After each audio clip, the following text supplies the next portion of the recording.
हर ज्ञान की शुरुआत एक सवाल से होती है और योग का सबसे पहला सवाल यही है कि मुझे इससे मिलेगा क्या।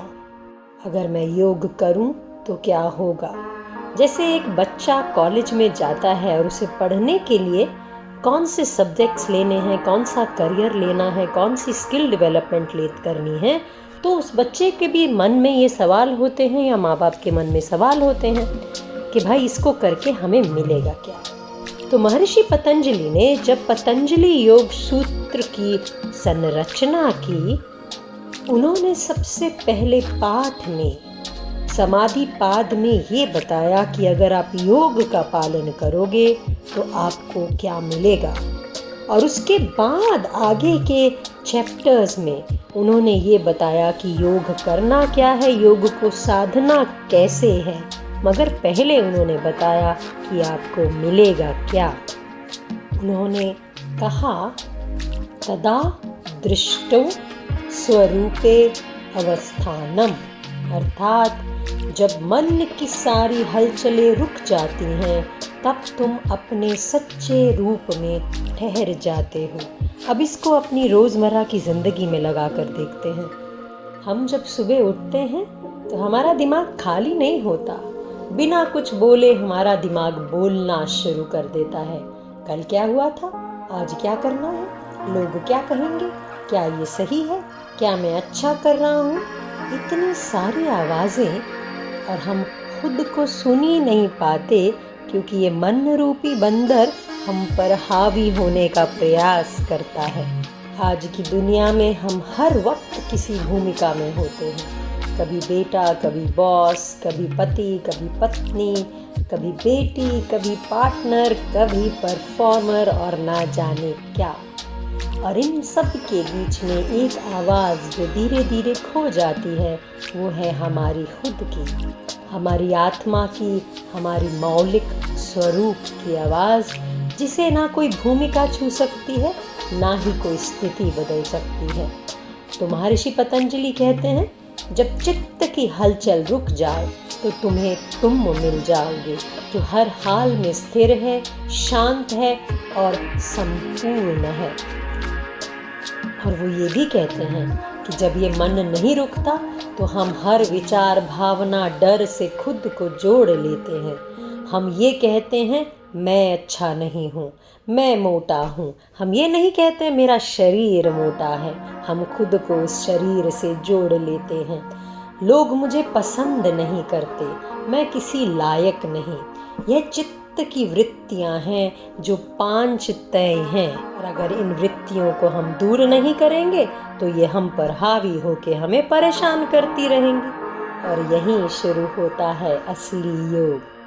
महर्षि पतंजलि कहते हैं योगश्चित्त वृत्ति निरोधः। जब चित्त की सारी हलचलें यानी विचार, भ्रम, कल्पनाएं शांत हो जाएं, तब सच्चा योग घटित होता है। ना कोई पोस्चर, ना प्राणायाम, बल्कि वो अवस्था जहाँ मन मौन हो और आत्मा जागृत। आज जब नोटिफिकेशंस हर 2 मिनट में ध्यान तोड़ते हैं, हर रिश्ते और करियर की दौड़ में हम खुद को भूलते जा रहे हैं, तब महर्षि पतंजलि का योग दर्शन एक मार्गदर्शक बनकर हमारे सामने आता है। यह कोई भागने की राह नहीं है, ये खुद से मिलने की राह है, खुद से मिलने की कला है। और इसी पाद में महर्षि पतंजलि ये भी कहते हैं अभ्यास वैराग्याभ्याम तन निरोधः, अर्थात अभ्यास और वैराग्य द्वारा आप अपने मन को, अपने चित्त को शांत कर सकते हो। बार बार एक ही चीज़ का अभ्यास करना जिसके द्वारा आप अपने मन को टिका सकें, वो आगे बताते हैं अगले पाठ में। और वैराग्य अर्थात चीज़ों से चिपके ना रहना, और आजकल की भाषा में बोले तो इमोशनल और मटीरियल डिटॉक्स। मगर वो ये भी आगाह करते हैं कि भाई चुटकी में कुछ नहीं होने वाला है, मगर दीर्घ काल निरंतर सत्कार सेवितो दृढ़ भूमि, अर्थात लगातार श्रद्धा भाव से किया गया अभ्यास ही असर करता है, क्योंकि मैगी 2 मिनट्स नूडल नहीं है ये। जिंदगी अपने आप में एक संयम है, एक यात्रा है, एक संकल्प है। तो हमें इसको दीर्घकाल तक निरंतर करना होगा, तभी हमारा खुद से जुड़ाव होगा। ऋषि पतंजलि हमें समाधि के बारे में भी बताते हैं, मन की बाधाओं के बारे में बताते हैं कि बाधाएं हमें कैसे तंग करती हैं। और यहाँ एक छोटा सा अभ्यास इस पाद में जो बताया गया है चित्त प्रसादनम का, जिसकी हम विस्तृत बात कर चुके हैं। आप उस वीडियो पे जा सकते हैं, जो है मैत्री करुणा मुदिता उपेक्षा। और यही है मन की सफाई के 4 यंत्र। तो स्वतः पहला चैप्टर, पहला पाद, समाधि पाद, हमें ये बताता है कि मन कैसे परेशान होता है, किन किन चीज़ों से परेशान होता है। और अगर हम उसको शांत कर लें अभ्यास और वैराग्य से और चित्त प्रसादनम से, तो हमें समाधि की प्राप्ति होती है। कल हम बात करेंगे 2 पाद अर्थात पाद 2 साधन पाद की, जिसमें है अष्टांग योग, क्रिया योग, क्लेश और साधना के रहस्य।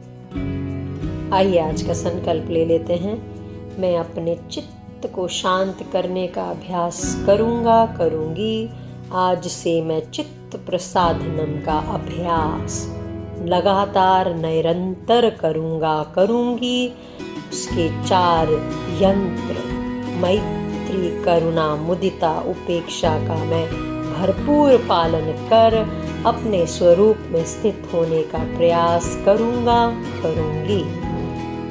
ओम शांति शांति शांति। हरि ओम नमस्कार।